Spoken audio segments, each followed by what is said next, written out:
Hello सबैजना मेरो first voice over भिडियोमा वेलकम। अनि म चाहिँ इन्डिया जाँदै थियो अनि 6:30 मा भनेको थियो 7:30 बज्दा पनि मिलेन। मलाई चाहिँ अल्छी लाएर जमाङ भाइ चाहिँ पानी लिएर आउँछ है भनेर गएको थियो क्या। अनि सिटहरू राम्रो थियो, बल्ल तल्ल हिँड्यो। पछि दाइ चाहिँ पुरा गीत गाएर अनि पैसाहरू मागिरहेको थियो। त्योपछि चाहिँ हामी खाजा खाने ठाउँमा पुग्यो।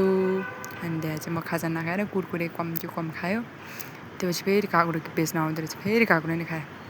त्योपछि यो बाटो देखेर चाहिँ मलाई हाम्रो गाउँको याद आयो। हाम्रो गाउँतिर पनि पछि बाटो बनायो भने यस्तै हुन्छ होला है फिल भइदियो क्या मलाई।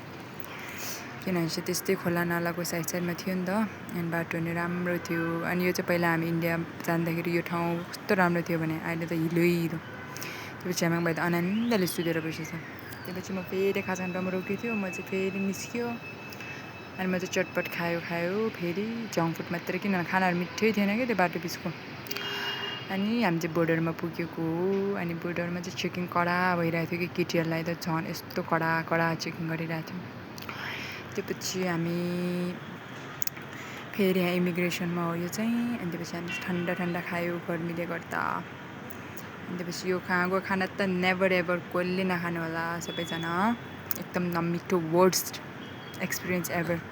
अनि हामी चाहिँ सुत्यो। अनि त्योपछि फेरि बिहान त यस्तो दामी भइरहेको अनि बाटो चाहिँ दामी थियो क्या। त्योपछि हामीले गीत पनि राम्रै आइरहेको थियो बिहान। अनि हामीलाई चाहिँ महामाया फ्लाइओभर भन्ने ठाउँमा राखिदियो। अनि हामी चाहिँ टेम्पो खोज्दै थियो अनि टेम्पो खोजेर पायो। अनि टेम्पोको मान्छे पनि यस्तो राम्रो थियो बिचारा।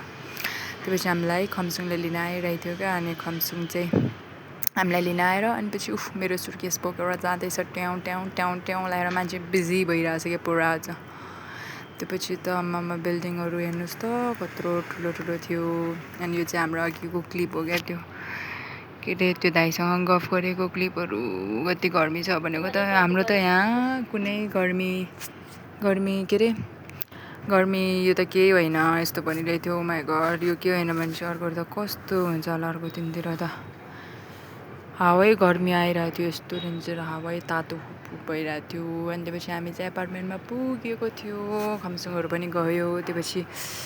अनि हाम्रो एपार्टमेन्टमा चाहिँ उनीहरू यस्तो थियो, किचन त्यस्तो यस्तो छ राम्रो थियो। अनि खानासाना खायो, मिठो भइदियो खाना चाहिँ, कति धेरै दिनपछि खाएको जस्तो भइदियो क्या।